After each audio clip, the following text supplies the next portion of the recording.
Bayangkan hidup di masa ketika menjadi perempuan berarti tidak boleh bermimpi terlalu tinggi. Lebih dari 100 tahun lalu, di tanah Nusantara, sebagian besar perempuan bahkan tidak diperbolehkan pergi ke sekolah. Mereka tidak diajari membaca, tidak diajari menulis, banyak yang bahkan tidak pernah memegang buku seumur hidupnya. Bagi sebagian masyarakat saat itu, perempuan hanya dianggap cukup belajar mengurus rumah dan keluarga.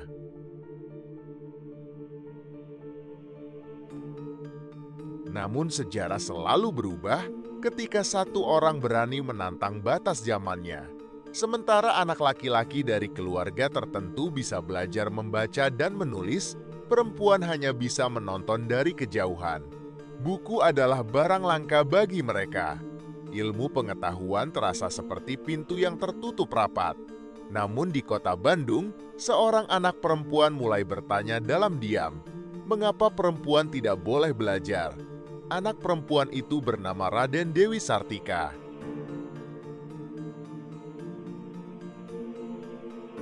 Ia lahir pada tahun 1884 di keluarga bangsawan Sunda. Namun yang membuatnya berbeda bukanlah gelarnya, melainkan pertanyaan yang selalu hidup di pikirannya. Jika perempuan adalah ibu bagi generasi masa depan, mengapa mereka tidak diberi kesempatan untuk belajar? Pertanyaan itu perlahan berubah menjadi tekad, dan tekad itu akhirnya melahirkan sesuatu yang luar biasa. Sebuah sekolah kecil yang kelak akan menjadi awal perubahan besar bagi perempuan Indonesia.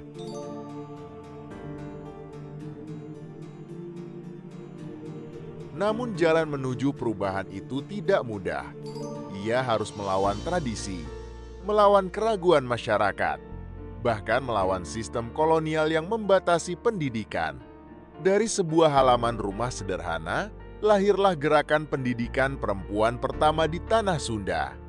Gerakan yang kelak mengubah masa depan jutaan perempuan Indonesia. Inilah kisah perjuangan seorang perempuan yang menyalakan cahaya pengetahuan di masa yang penuh batasan.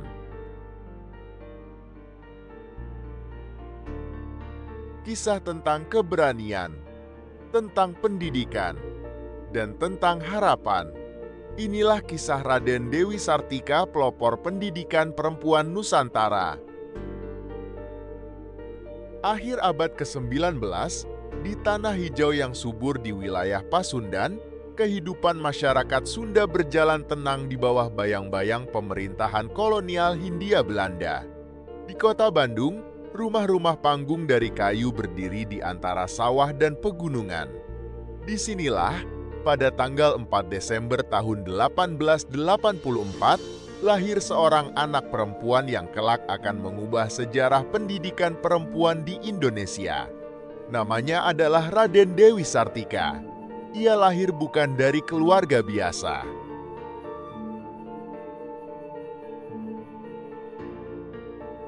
melainkan dari keluarga bangsawan Sunda yang terpandang. Ayahnya, Raden Somanagara, adalah seorang pejabat pemerintahan di masa Hindia Belanda. Ia dikenal sebagai sosok yang berpikiran maju dan terbuka terhadap pendidikan. Sementara ibunya, Raden Ayu Raja Permas, adalah perempuan Sunda yang kuat dan bijaksana. Dari sang ibu, Dewi Sartika kecil belajar tentang nilai-nilai budaya Sunda, tentang kesopanan, kehormatan, dan tanggung jawab kepada masyarakat.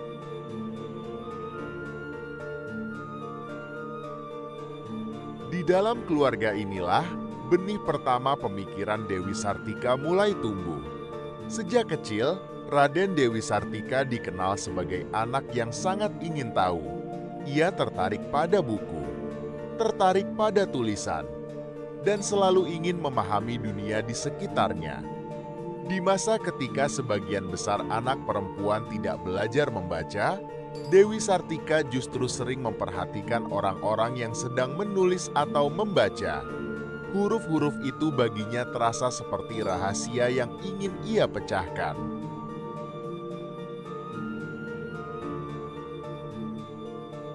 Sebagai anak bangsawan, Dewi Sartika sebenarnya memiliki kehidupan yang lebih baik dibandingkan banyak perempuan lain di zamannya. Namun justru dari posisi itu, ia mulai melihat ketimpangan yang besar. Ia melihat bahwa di luar rumahnya, banyak anak perempuan Sunda tidak pernah mendapatkan kesempatan belajar.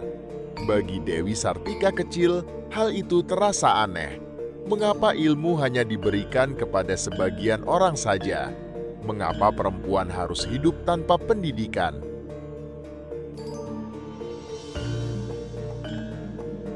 Pertanyaan-pertanyaan itu terus tumbuh di dalam pikirannya. Dan tanpa disadari, pertanyaan itulah yang kelak akan mengubah jalan hidupnya. Namun kehidupan Dewi Sartika tidak selalu berjalan mulus. Sebuah peristiwa besar dalam keluarganya akan mengubah masa kecilnya secara drastis.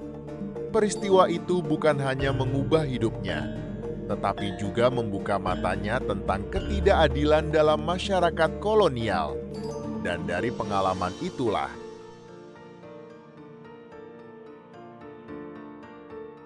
lahir tekad seorang perempuan muda yang kelak akan memperjuangkan pendidikan bagi kaumnya. Namun masa kecil Raden Dewi Sartika tidak berlangsung lama dalam ketenangan. Pada akhir abad ke-19, wilayah Pasundan berada di bawah kekuasaan pemerintah kolonial Hindia Belanda.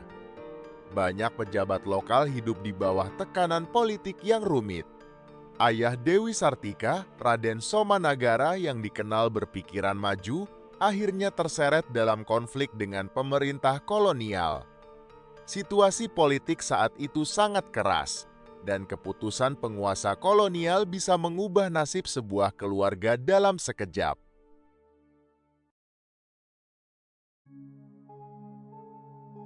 Konflik itu berakhir tragis. Ayahnya, Raden Somanagara, akhirnya diasingkan oleh pemerintah kolonial. Peristiwa itu menjadi pukulan besar bagi keluarga Dewi Sartika. Bagi seorang anak kecil, kehilangan sosok ayah bukan hanya menyakitkan, tetapi juga mengubah seluruh hidupnya. Rumah yang dulu penuh kehangatan kini terasa sunyi, dan Dewi Sartika kecil harus belajar memahami kenyataan yang pahit, bahwa dunia tidak selalu adil.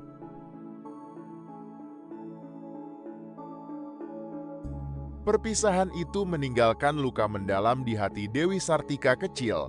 Namun dari luka itu pula lahir sebuah kesadaran baru. Ia mulai melihat bahwa kekuasaan dan sistem sosial saat itu seringkali tidak berpihak pada rakyat kecil. Ia melihat bahwa banyak orang hidup tanpa kesempatan, tanpa pendidikan, tanpa suara. Dan bagi Dewi Sartika, pemahaman itu perlahan menumbuhkan empati yang kuat terhadap masyarakat di sekitarnya. Setelah peristiwa itu, kehidupan Dewi Sartika berubah. Ia kemudian tinggal bersama kerabat keluarganya di wilayah Cicalengka di pedesaan Jawa Barat. Di tempat inilah Dewi Sartika mulai melihat realitas kehidupan rakyat biasa.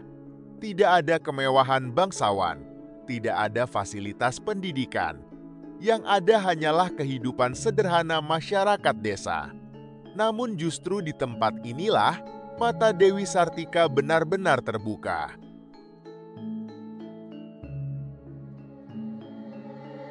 Di desa itu, Dewi Sartika melihat sesuatu yang tidak pernah ia sadari sebelumnya. Banyak anak perempuan tidak bisa membaca. Bahkan menulis nama mereka sendiri pun tidak mampu. Mereka tumbuh tanpa kesempatan belajar, tanpa pengetahuan, tanpa harapan untuk masa depan yang berbeda. Bagi sebagian orang pada masa itu, keadaan ini dianggap hal yang wajar. Namun bagi Dewi Sartika, ini adalah ketidakadilan.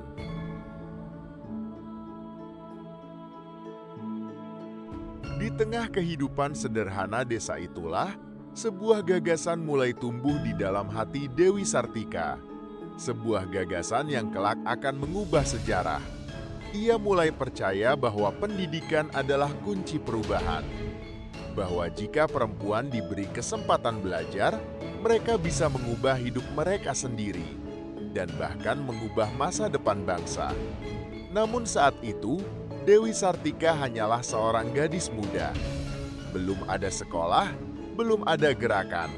Yang ada hanyalah sebuah mimpi kecil di dalam hatinya.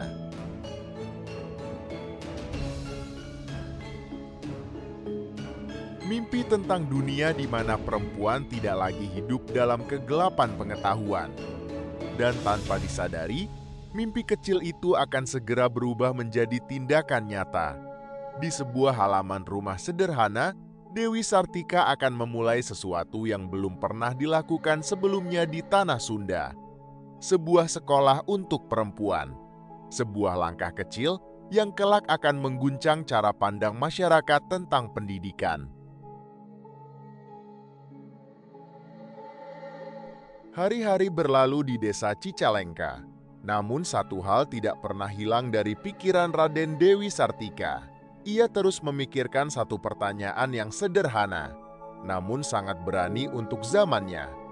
Jika perempuan tidak diberi kesempatan belajar, lalu siapa yang akan mengajarkan generasi berikutnya? Bagi Dewi Sartika muda, pendidikan bukan hanya tentang membaca dan menulis. Pendidikan adalah cara manusia memerdekakan pikirannya.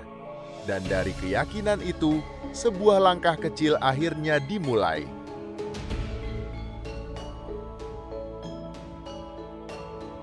Tanpa sekolah, tanpa bangunan, tanpa izin resmi, Raden Dewi Sartika mulai mengumpulkan beberapa anak perempuan dari sekitar rumahnya. Mereka belajar di tempat yang sangat sederhana, di halaman rumah, di bawah naungan pohon, dengan papan tulis kecil dan kapur seadanya. Disitulah Dewi Sartika mulai mengajari mereka membaca huruf demi huruf, menulis kata demi kata. Sebuah kelas kecil yang tampak sederhana, namun sebenarnya sedang memulai sebuah perubahan besar.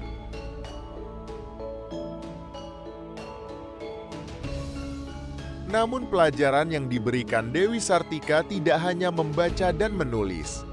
Ia juga mengajarkan banyak hal yang dianggap penting bagi kehidupan perempuan. Ia mengajarkan cara menjaga kebersihan, keterampilan rumah tangga, etika dalam masyarakat, dan rasa percaya diri. Bagi Dewi Sartika, perempuan tidak boleh hanya menjadi penonton dalam kehidupan. Perempuan harus memahami dunia dan mampu berdiri dengan martabatnya sendiri.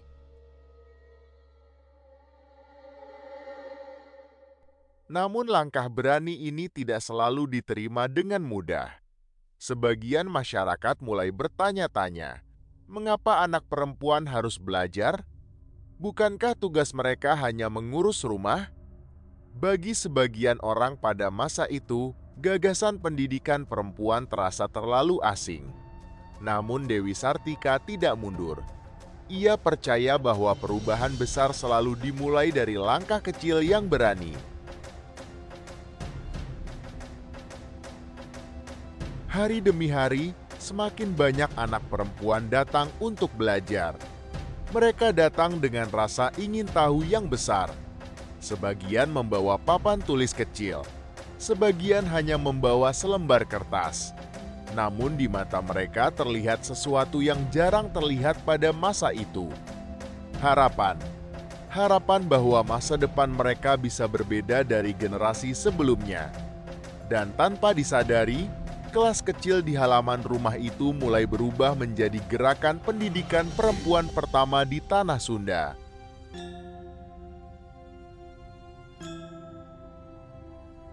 Apa yang dilakukan Raden Dewi Sartika mungkin terlihat kecil. Hanya beberapa anak perempuan, hanya sebuah halaman rumah. Namun sejarah sering dimulai dari tempat-tempat sederhana seperti ini. Dari kapur yang menulis huruf pertama, dari tangan kecil yang belajar memegang pena, dari keberanian seorang perempuan yang menolak menerima batasan zamannya, dan dari kelas kecil itulah lahir sebuah gagasan besar bahwa perempuan Indonesia berhak mendapatkan pendidikan.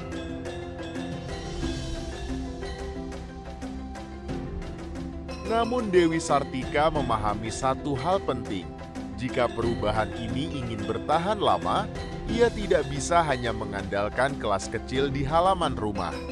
Ia membutuhkan sesuatu yang lebih besar, sebuah sekolah yang nyata, sebuah tempat belajar yang diakui masyarakat. Dan pada tahun 1904, mimpi itu akhirnya mulai terwujud. Sebuah sekolah perempuan pertama di Tanah Sunda akan segera berdiri. Kelas kecil di halaman rumah itu terus berkembang. Semakin banyak anak perempuan yang datang untuk belajar. Bagi Raden Dewi Sartika, hal ini membuktikan satu hal penting, bahwa keinginan perempuan untuk belajar sebenarnya selalu ada. Yang selama ini hilang hanyalah kesempatan. Dewi Sartika pun mulai memikirkan sesuatu yang lebih besar. Ia tidak ingin pendidikan perempuan hanya berlangsung secara sembunyi-sembunyi. Ia ingin mendirikan sebuah sekolah yang nyata.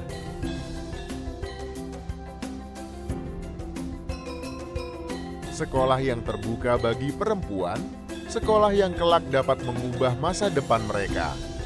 Akhirnya, pada tahun 1904, sebuah langkah besar terjadi. Di kota Bandung, Raden Dewi Sartika resmi mendirikan sekolah perempuan pertama di Tanah Sunda. Sekolah itu diberi nama Sekolah Istri. Pada masa itu, nama istri digunakan untuk menggambarkan perempuan dewasa dalam masyarakat. Namun makna sekolah ini jauh lebih besar dari sekadar namanya. Ini adalah gerakan sosial baru.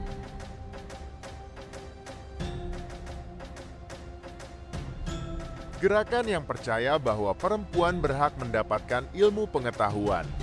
Di sekolah istri, para murid tidak hanya belajar membaca dan menulis. Mereka juga belajar berbagai keterampilan penting, berhitung, menjahit, mengatur rumah tangga, hingga etika dalam kehidupan masyarakat. Namun yang paling penting, sekolah ini menanamkan rasa percaya diri pada perempuan. Para murid diajarkan bahwa mereka bukan sekadar pelengkap dalam kehidupan. Mereka adalah pendidik bagi generasi masa depan.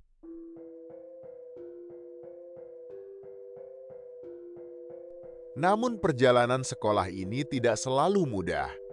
Sebagian masyarakat masih memandang pendidikan perempuan dengan keraguan. Ada yang bertanya, untuk apa perempuan belajar terlalu tinggi? Bukankah akhirnya mereka tetap mengurus rumah? Namun bagi Dewi Sartika, pendidikan bukan hanya soal pekerjaan. Pendidikan adalah cara manusia memahami dirinya dan dunia di sekitarnya. Dan keyakinan itulah yang membuatnya terus melangkah.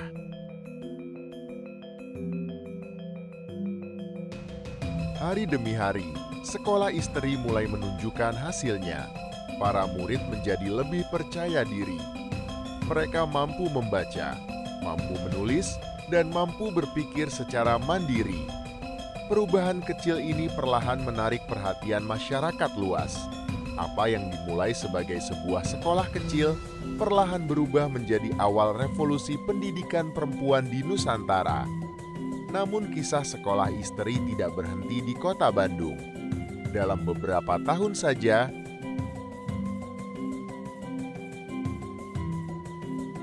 gagasan pendidikan perempuan yang diperjuangkan Raden Dewi Sartika mulai menyebar ke berbagai wilayah di Tanah Sunda. Sekolah-sekolah baru mulai bermunculan. Sebuah gerakan pendidikan perempuan sedang tumbuh. Gerakan yang kelak akan mengubah masa depan jutaan-jutaan perempuan Indonesia. Apa yang dimulai dari sebuah ruang kelas sederhana di kota Bandung perlahan mulai menarik perhatian banyak orang. Para orang tua melihat perubahan pada anak-anak perempuan mereka.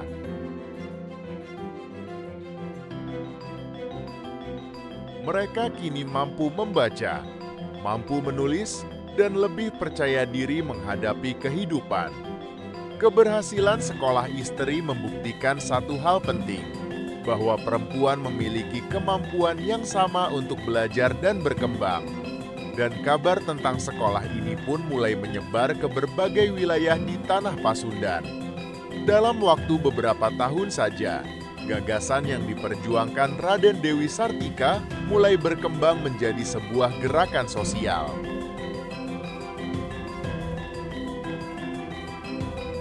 Sekolah-sekolah perempuan mulai didirikan di berbagai daerah, dari Bandung hingga kota-kota lain di Jawa Barat.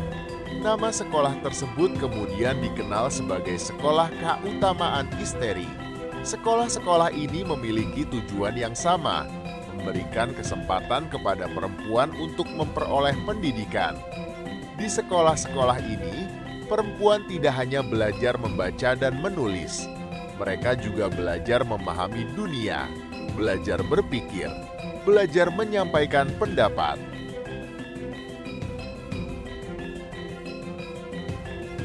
Bagi banyak perempuan pada masa itu, ini adalah pengalaman yang benar-benar baru. Untuk pertama kalinya, mereka merasa memiliki suara dalam masyarakat. Perlahan cara pandang masyarakat mulai berubah. Orang-orang mulai menyadari bahwa perempuan yang berpendidikan bukanlah ancaman. Justru sebaliknya, perempuan yang berpendidikan mampu menjadi ibu yang lebih baik, guru bagi anak-anak mereka, dan penjaga nilai-nilai budaya dalam keluarga.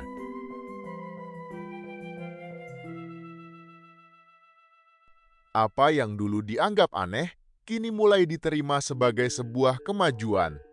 Dalam waktu tidak terlalu lama, puluhan sekolah perempuan berdiri di wilayah Pasundan. Apa yang dimulai oleh Raden Dewi Sartika bukan lagi sekadar sekolah. Ini telah menjadi gerakan pendidikan perempuan. Gerakan yang membuka pintu bagi generasi perempuan Indonesia untuk mendapatkan ilmu. Gerakan yang perlahan mengubah wajah masyarakat. Dan dari tanah Sunda, cahaya pendidikan perempuan mulai menyebar ke seluruh Nusantara.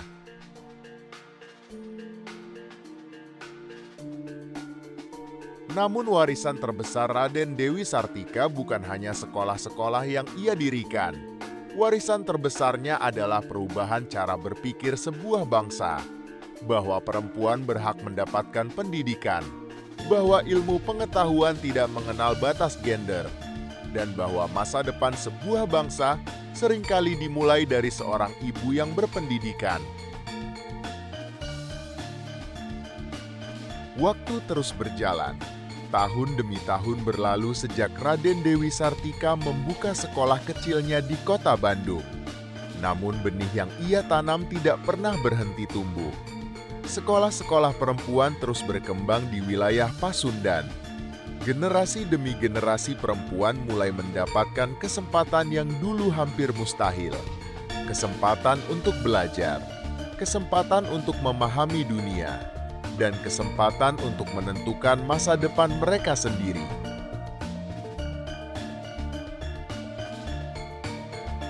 Perjuangan panjang Raden Dewi Sartika akhirnya diakui oleh bangsa Indonesia. Pada tahun 1966, pemerintah Republik Indonesia menetapkannya sebagai pahlawan nasional Indonesia. Sebuah penghormatan bagi perempuan yang telah membuka jalan bagi pendidikan kaum perempuan. Namun bagi Dewi Sartika, penghargaan terbesar mungkin bukanlah gelar, melainkan melihat semakin banyak perempuan yang bisa berdiri dengan ilmu pengetahuan.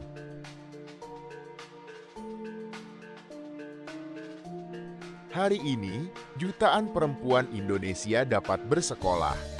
Mereka menjadi guru, dokter, ilmuwan, pemimpin, dan semua itu berawal dari keberanian seorang perempuan yang hidup lebih dari 1 abad lalu.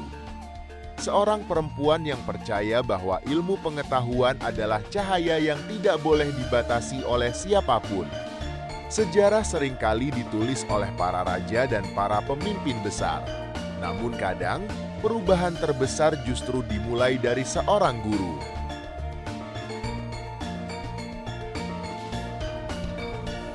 Dari sebuah ruang kelas kecil, dari kapur yang menulis huruf pertama di papan tulis, Raden Dewi Sartika memahami satu hal yang sangat dalam, bahwa ketika seorang laki-laki berpendidikan, ia mungkin mengubah hidupnya sendiri. Namun ketika seorang perempuan berpendidikan, Ia bisa mengubah seluruh generasi. Lebih dari 100 tahun lalu, seorang perempuan Sunda menyalakan cahaya kecil di tanah Bandung. Cahaya itu mungkin tampak sederhana.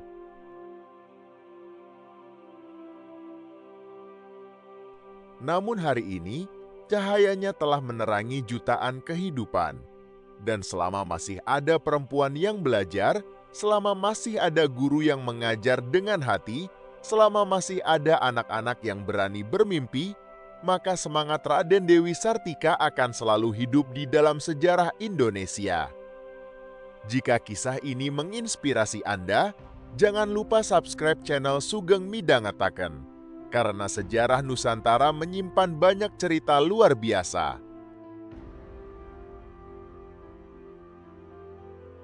Cerita tentang keberanian, pengorbanan, dan orang-orang yang diam-diam mengubah masa depan bangsa.